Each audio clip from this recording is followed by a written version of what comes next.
In the first segment, we talked about infection points of our food at the farm, during processing, and during transport. Now, this segment's going to focus on how consumers, so we ourselves, can cause infection at our tables. Food really provides ideal growing conditions for bacteria. So there are three requirements of disease-causing bacteria. These are nutrients, so our food's providing nutrients. Just like that provides energy for us, nutrients also provide food for bacteria.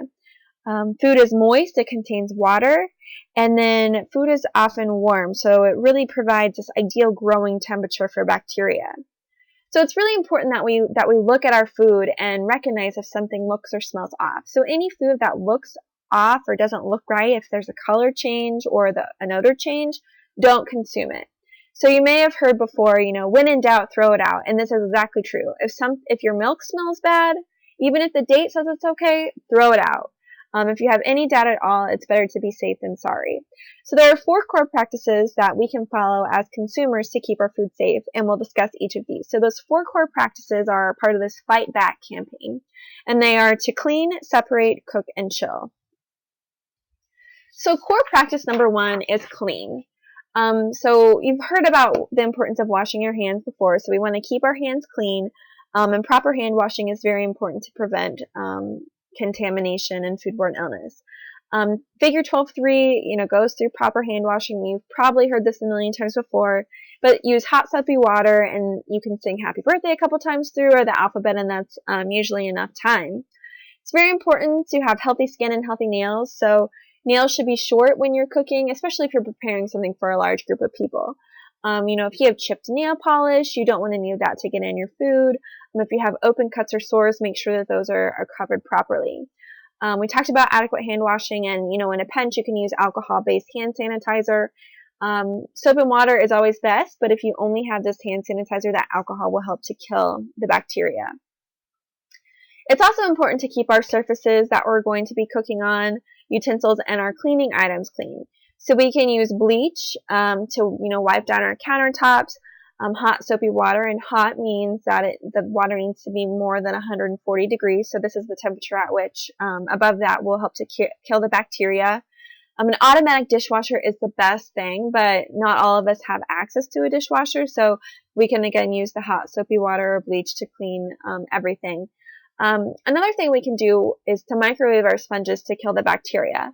If you're going to microwave your sponge, make sure that it's wet. So if it's dry or if it contains metal and you put it in the microwave, that could actually cause a fire.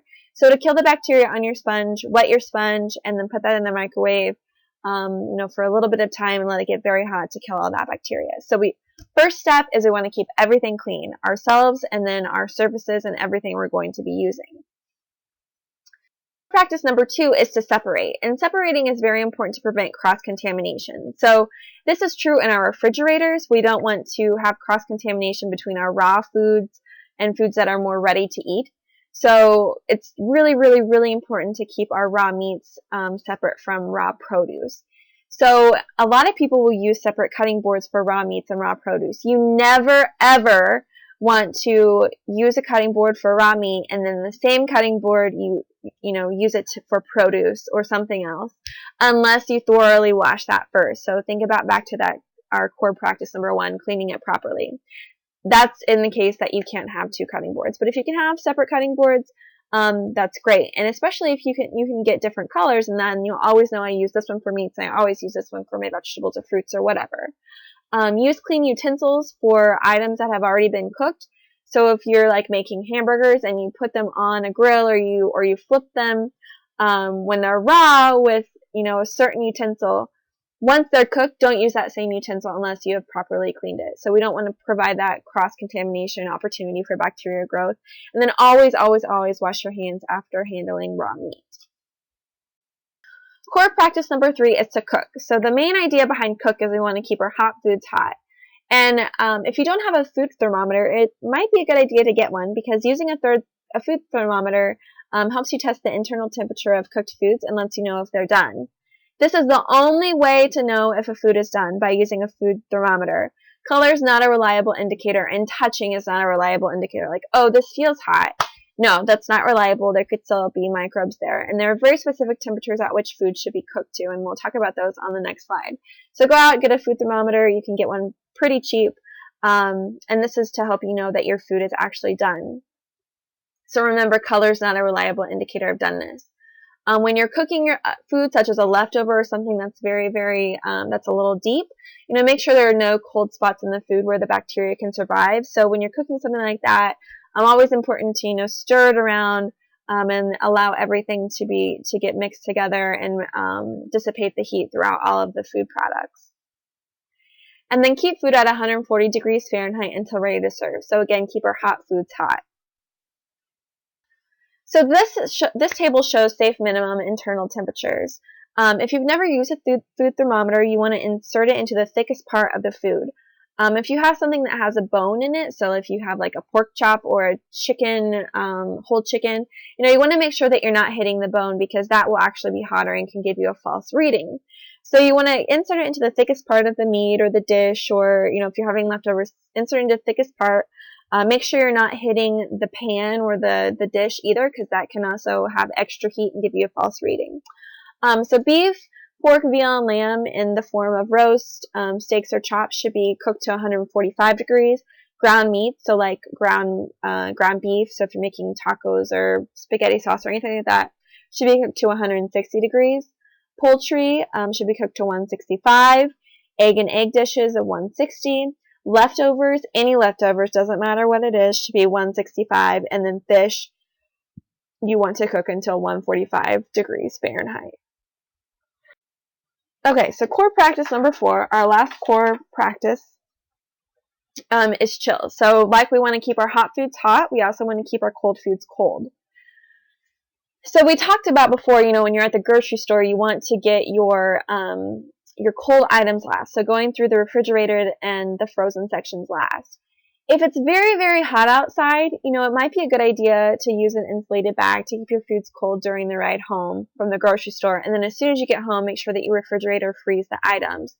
If you only live a couple minutes from a store and you're going right home, the insulated bag is probably not needed. But for people that maybe live an hour away from a grocery store, or, if you go to the grocery store and then you go to Target and then you go to the bank, you don't want to do that. You would want to go to the bank, then Target, and then, or vice versa, and then the grocery store. So the grocery store should really always be your last stop to go home. If you're going to do it in another order, make sure you have the insulated bag so you can keep your cold foods cold. Okay, let's talk a little bit about thawing frozen items. So one thing I want to really reinforce is that it is not safe to thaw meat on the counter. So you don't want to, if you're going to have hamburger tonight for dinner, please this morning do not set it out on your counter and then use it when you get home. Or even when you get home from work, don't set it on the counter and then use it in a couple hours. The best way to thaw food, or to thaw meat specifically, is to thaw it in the refrigerator. To do this, you would want to put it, in a bowl or on a plate and put it on the lowest shelf in your fridge. That way, if juices drip down, it's not going to drip onto your other food. So putting it in another container is good. If you don't have time, like for me, sometimes I'm like, oh, I want to have this tonight and I didn't plan ahead. You can do a shortcut of submerging your meat in cold water. You don't want to use hot water because that will increase the temperature too quickly. It can, again, provide that environment for bacteria. So submerge the meat in cold water, allow it time to thaw. You can also microwave your food for thaw. So you'll see on your microwave you might have a thawing setting. If you're going to do that, just make sure that you immediately cook the food. So again, we don't want to allow that time for bacteria to grow. So definitely do not microwave and thaw your meat and then put it in the refrigerator to cook tomorrow. So you want to, if you're going to microwave something for thawing it, you want to use it immediately. And again, do not thaw on the counter because this is not safe. After your food has been prepared, you always want to chill the foods. Anything that has been, cooked, and then if you're going to store it, you want to chill it properly. So we want it to chill at a good pace. So using shallow containers is the best because this allows, less surface area for the bacteria and less cold spots for when you're reheating things. So shallow containers are the best to do this in. And again, we want to keep our cold foods cold at less than 40 degrees. We really want to avoid the danger zone, and this danger zone is between 40 and 140 degrees. So remember, we want to keep our hot foods hot above 140 and our cold foods cold, so below 40. So bacteria are going to grow in this danger zone. So between 40 and 140 is that danger zone. And this is really the ideal growing temperature for all bacteria. High temperatures above 140 and even, above 165 will kill bacteria, and cold freezer temperatures help to slow bacterial growth. So we really, just very, very, very important to avoid this danger zone.